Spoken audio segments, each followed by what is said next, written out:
Hello. आज की इस वीडियो में हम क्लास 10th का एक चैप्टर शुरू करने जा रहे हैं, chapter number 3, metals and non metals. ठीक है। तो आपने कभी सोचा है कि एक चीज जैसे कि आयरन और सल्फर एक दूसरे से इतना अलग क्यों बिहेव करते हैं? आयरन को हैमर से मारो, स्टेट चेंज हो जाती है, और सल्फर तो एकदम से आपका क्या हो जाता है, टूट जाता है। आखिर मेटल और नॉन मेटल में ये इतना डिफरेंस क्यों है? आज हम सिर्फ इनकी फिजिकल प्रॉपर्टीज के को समझेंगे। ठीक है। जिससे कि आपके जो कॉन्सेप्ट हैं क्रिस्टल एंड क्लियर होंगे। ठीक है। तो देखो, अब हम सीधा आते हैं आपके चैप्टर के ऊपर। चैप्टर नंबर 3, आपकी पीरियोडिक टेबल में आज करंट सिचुएशन तक कितने एलिमेंट्स हैं आपके? 180। कितने एलिमेंट्स अभी आपके? 118। ठीक है। ये, और हमने उनकी प्रॉपर्टीज के आधार पर मेटल्स को मेन मेन हमने दो भागों में बांटा है। पहला आता है आपके पास मेटल्स, और दूसरा आता है आपके पास नॉन मेटल्स। ठीक है। अब क्या है ना, आपके जो मेटलाइट्स भी आएंगे, बट हम बात करते हैं जब मेन की, तो हम बात करते हैं दो की, मेटल एंड नॉन मेटल्स। अब इनके बारे में पढ़ने से पहले हम कुछ टर्म्स हैं उनको समझ लेते हैं कि भाई, पहली टर्म आती है आपकी मेलेबल। ठीक है। मैलेबल क्या होता है कि हम किसी भी चीज को हैमर से मारेंगे, हैमर से पीटेंगे, तो वो एक थिन सीट में कन्वर्ट हो जाए। किस में कन्वर्ट हो जाए? थिन सीट में। यहाँ पे थिन सीट लिख लेना, तो थोड़ा वो हो गया, thin, wait a minute.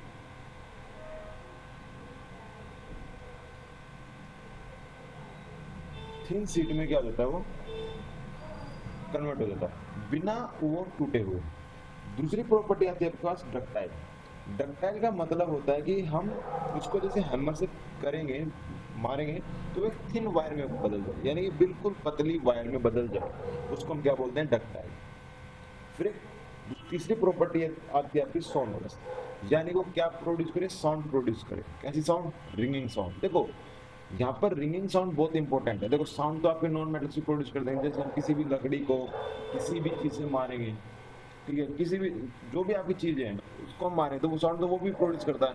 But metals के पास ऐसी क्या प्रॉपर्टी होती है, उसको हम क्या बोलते हैं? सोनरस बोलते हैं। तो उनके पास एक जो सोनरस प्रॉपर्टी होती है, वो कैसी साउंड प्रोड्यूस करती है?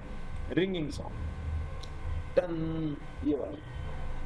फिर आता है आपका लस्ट्रस। लस्ट्रस का मतलब होता है साइन, जो चमक करते हैं। आपने देखा होगा ना, जितने भी आपके मेटल्स होते हैं वो क्या होता है? आपकी चमक करते हैं। ठीक है। फिर आती है आपकी प्रॉपर्टी। प्रॉपर्टी का मतलब यहाँ पे सॉरी, ब्रिटल आता है। ब्रिटल का मतलब होता है कि किसी भी चीज को हम जब हैमर से मारें, ठीक है, या उसको स्ट्रेच करें, तो वो किस में टूट जाए? उसके पीसीज हो जाए, यानी कि उसके दो या दो से ज्यादा पीसीज हो जाए। ठीक है। उसको हम बोलते हैं ब्रिटल। यानी कि ना मेलेबल में कोई चीज ब्रेक हो रही है, ना डक्टाइल में कोई चीज ब्रेक हो रही है। ब्रेक किस में हो गया? आपका ब्रिटल में बात होगी। ये बात समझ में आ गई? यानी कि आपको ये समझ में आ गया मेलेबल क्या होता है, डक्टाइल क्या होता है, लचरस क्या होता है, सोनरस क्या होता है, ब्रिटल क्या होता है। अब बात करते हैं हम आपके मेटल की, कि भाई मेटल क्या है। आपने आज तक पढ़ा होगा कि metal are the element that conduct heat and electricity. यानी कि मेटल्स वे एलिमेंट्स होते हैं जो क्या करते हैं? हीट को कंडक्ट करते हैं, इलेक्ट्रिसिटी को कंडक्ट करते हैं। अब यहाँ पर बात आ जाती है कि भाई सब हीट एंड इलेक्ट्रिसिटी। सबसे पहली बात करते हैं भाई, सबसे ज्यादा इलेक्ट्रिसिटी कंडक्ट कौन करता है? सबसे ज्यादा इलेक्ट्रिसिटी कंडक्ट करता है आपके पास सिल्वर। क्योंकि उसका जो रेजिस्टेंस होता है वो क्या होता है? वो कम होता है। यानी कि वहां पर जो फ्लो होता है चार्ज का, वो बहुत स्मूथली होता है। फिर उसके बाद आता है आपके पास कॉपर। फिर उसके बाद आता है आपके पास एल्यूमीन। ये बात आगे समझ। ठीक है। अब जो आपके क्या कहते हैं, हीट को प्रोड्यूस करने वाले, यानी कि हीट को कंडक्ट करने वाले, उसमें भी आपका क्या आएगा? सिल्वर आएगा, आयरन आएगा, गोल्ड आएगा। ये सब क्या करता है? आपकी हीट को प्रोड्यूस करते हैं, हीट को कंडक्ट करते हैं। बट यहाँ पर एक एक्सेप्शन आता है, एक्सेप्ट। एक्सेप्ट आता है भाई आपके पास लेड, एंड मर्क्यूरी। ये दो चीजें हैं, लेड एंड मर्क्यूरी, जो आपकी हीट को कंडक्ट नहीं करते। इनकी कुछ स्ट्रक्चर है, जो इनकी स्पेशल स्ट्रक्चर है, उनकी वजह से हीट को कंडक्ट नहीं करते। अभी 10th के हिसाब से आपको इतनी बात समझनी होगी, ठीक है। और कुछ समझने की यहाँ से बात अभी नहीं है, बस आपको इतना समझना होगा कि भाई आपके पास सबसे ज्यादा हीट कौन कंडक्ट करता है, आपके पास सॉरी मेटल्स क्या करते हैं, आपके पास हीट को कंडक्ट करते हैं, इलेक्ट्रिसिटी को कंडक्ट करते हैं। दूसरा, अब बात आ जाती है आपकी प्रॉपर्टी, सेकंड प्रॉपर्टी पर। जो मेटल्स होते हैं वो क्या होता है, आपके मेलेबल होते हैं, डक्टाइल होते हैं। यानी कि मेलेबल का मतलब हमने क्या पढ़ा था अभी, मेलेबल की हम उसको थिन शीट में कन्वर्ट कर सकते हैं। यानी कि सबसे ज्यादा मेलेबल जो है, सबसे ज्यादा जो मेलेबल की जब बात आएगी तो हम बात करते हैं गोल्ड की। और डक्टाइल की भी जब बात आएगी, जब भी क्या आएगा आपके पास, गोल्ड आएगा। यानी कि सबसे ज्यादा मेलिएबल और सबसे ज्यादा डक्टाइल, दोनों में चीजें हम किसकी बात करते हैं, गोल्ड की। गोल्ड सबसे ज्यादा डक्टाइल इसलिए है, ठीक है, सबसे ज्यादा इसलिए है कि भाई जो गोल्ड होता है ना, जो गोल्ड होता है, गोल्ड से हम 1 ग्राम गोल्ड से लगभग अप्रोक्सीमेटली 2 मीटर लंबी वायर बना सकते हैं, ठीक है, गोल्ड से। तो इसलिए हम क्या बात करते हैं कि गोल्ड सबसे ज्यादा क्या है आपका, डक्टाइल है। फिर बात आपकी सोनरस की, कि जितने भी मेटल्स, अभी हमने पढ़ा कि सोनरस एक ऐसी प्रॉपर्टी होती है जो क्या करता है, आपका रिंगिंग साउंड प्रोड्यूस करता है। यानी कि मेटल्स के आपके सोनरस है, मेटल्स के आपके पास सोनरस। और दूसरा कहता है मेटल्स आर लस्ट्रस, मेटल्स क्या करते हैं, शाइन करते हैं। क्या करते हैं, शाइन, ठीक है। ये आपके पास 4 प्रॉपर्टीज हैं जो बेसिक है, ठीक है। अब नेक्स्ट प्रॉपर्टीज पर आते हैं, प्रॉपर्टी पे आते हैं, metals are solid except mercury. देखो जितने भी मेटल्स होते हैं वो क्या होते हैं, आपके सॉलिड होते हैं, बट एक मर्क्यूरी होता है जो आपका रूम टेम्परेचर पर, किसमें किस स्टेट में होता है, आपका लिक्विड स्टेट में, लिक्विड एट रूम टेम्परेचर। यानी कि रूम टेम्परेचर पर भी जो आपका मर्क्यूरी होता है वो किस स्टेट में होता है, आपके पास लिक्विड स्टेट में होता है, ठीक है। अब बात आती है आपकी नेक्स्ट प्रॉपर्टी की, मेटल्स आर हार्ड। जो मेटल्स होते हैं वो क्या होते हैं, जनरली हार्ड होते हैं, क्या होते हैं, हार्ड होते हैं। बट यहाँ पर एक्सेप्शन आता है, सोडियम एंड पोटाशियम।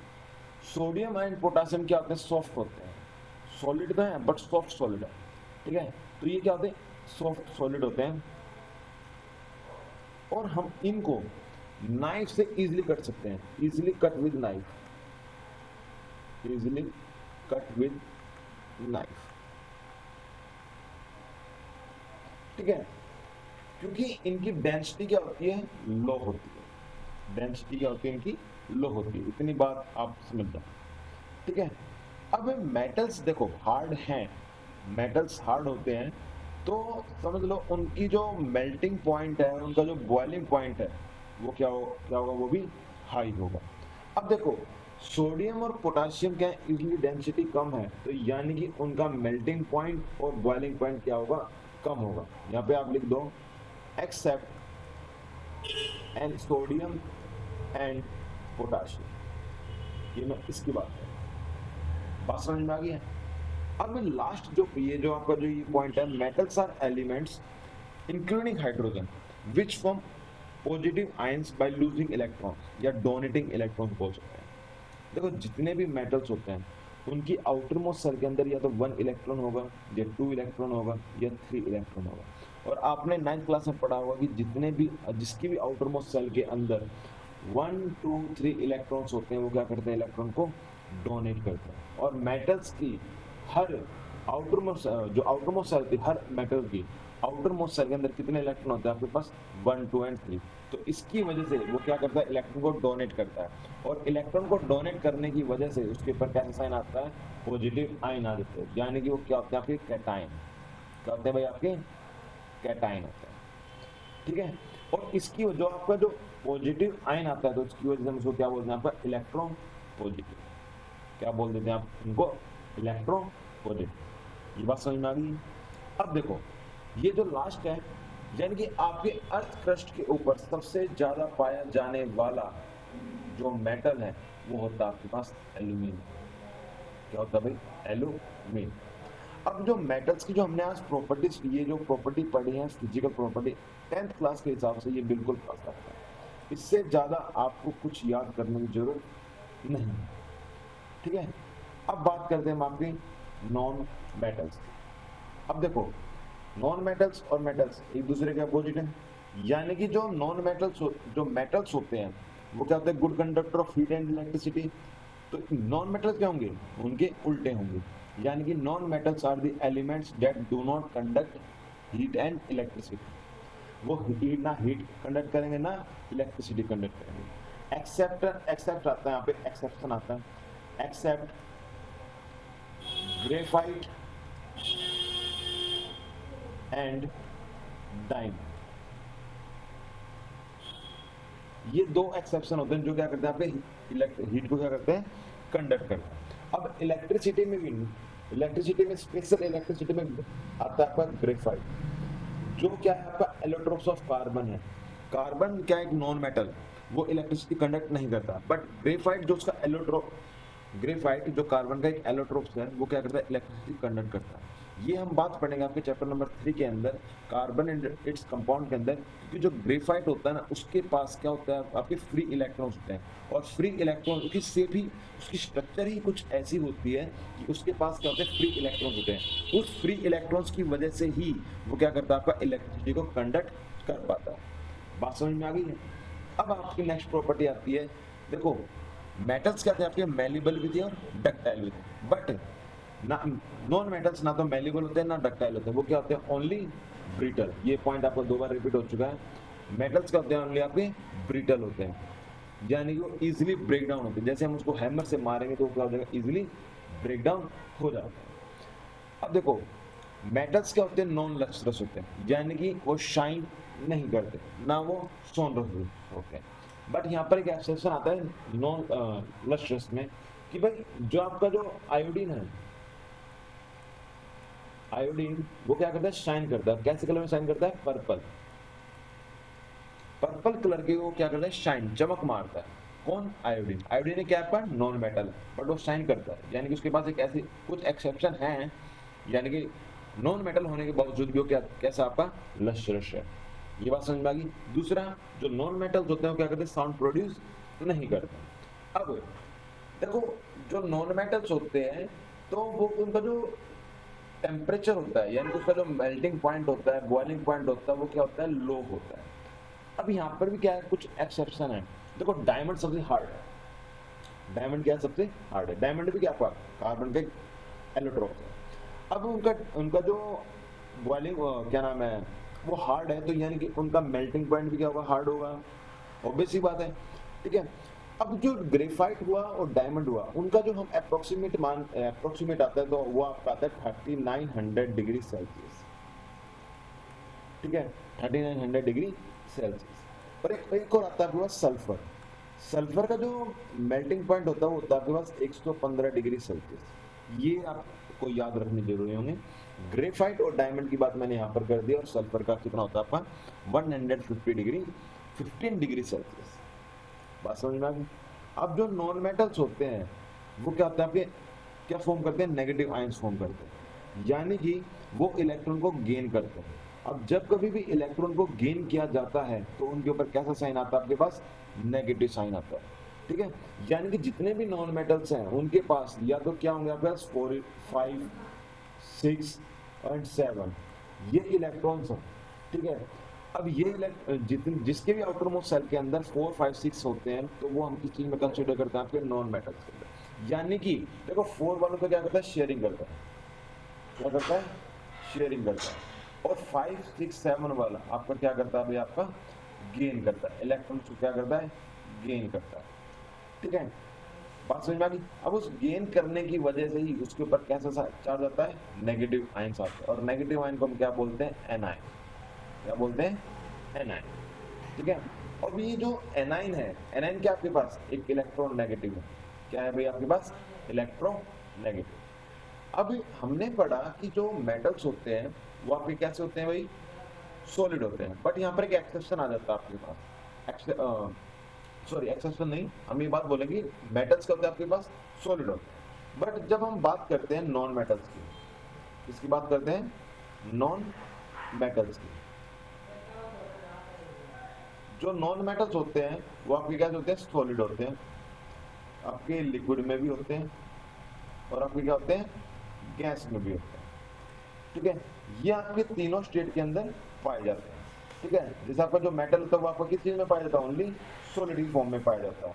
ठीक है, बट आपका जो ये होता है नॉन मेटल होता है वो किस फॉर्म में पाया जाता है, आपके पास सॉलिड की फॉर्म में पाया जाता है और लिक्विड की फॉर्म में भी पाया जाता है। अब सॉलिड में हमारे ना कुछ 10 एलिमेंट्स हैं जो पाए जाते हैं सॉलिड की फॉर्म में, एक आपका पाया जाता है लिक्विड की फॉर्म में और 11 पाए जाते हैं आपके गैस की फॉर्म में।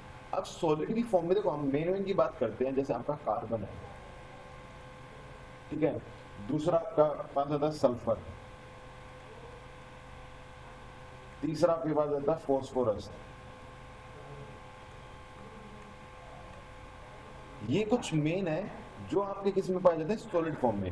देखो जो सल्फर का जो कलर होता है वो कैसे कलर का होता है, येलो कलर, और जो फॉस्फोरस होता है वो या तो रेड कलर का होता है, रेड और व्हाइट कलर का होता है, ये दो कलर का आपके पास फॉस्फोरस होता है। फिर आप बात करते हैं ब्रोमाइन की। ब्रोमाइन एक ऐसा नॉन मेटल है जो आपका लिक्विड स्टेट के अंदर पाया जाता है और वो कैसे कलर का होता है, रेडिश ब्राउन कलर का होता है। कैसे कलर का होता है, रेडिश ब्राउन कलर का होता है। बात समझ में आ गई है। अब बात आती है गैस की। जैसे आपके पास हाइड्रोजन है, ऑक्सीजन है, क्लोरीन है, नियो नाइट्रोजन है। ये जो हाइड्रोजन और ऑक्सीजन है ये तो आपके हैं कलरलेस गैस। कैसे भाई, कलरलेस गैस। और क्लोरीन और जो आपकी जो नाइट्रोजन है ये कैसे कलर की होगी भाई, आपके yellowish green colour, yellowish green colour की मिलेगी। ठीक है, और सबसे ज्यादा अर्थ क्रस्ट के ऊपर सबसे ज्यादा पाया जाने वाला जो नॉन मेटल है वो आपका आता है भाई ऑक्सीजन। क्या आता है भाई, ऑक्सीजन। अब देखो जो हमने आज ये पढ़ा है ये आपकी ओनली क्या होती है भाई, फिजिकल प्रॉपर्टीज। ठीक है, तो अगर आज की वीडियो से आपको आपके कॉन्सेप्ट जितने भी क्लियर हुए हैं तो लाइक जरूर करें, कमेंट भी बताएं, कमेंट करके बताएं कि कौन सा एग्जाम्पल सबसे इंटरेस्टिंग लगा। ठीक है, और मैथ्स विद मैटर को सब्सक्राइब करना ना भूलें। नेक्स्ट वीडियो में हम बात करते हैं आपकी केमिकल प्रॉपर्टीज ऑफ मेटल। ठीक है, थैंक यू सो मच।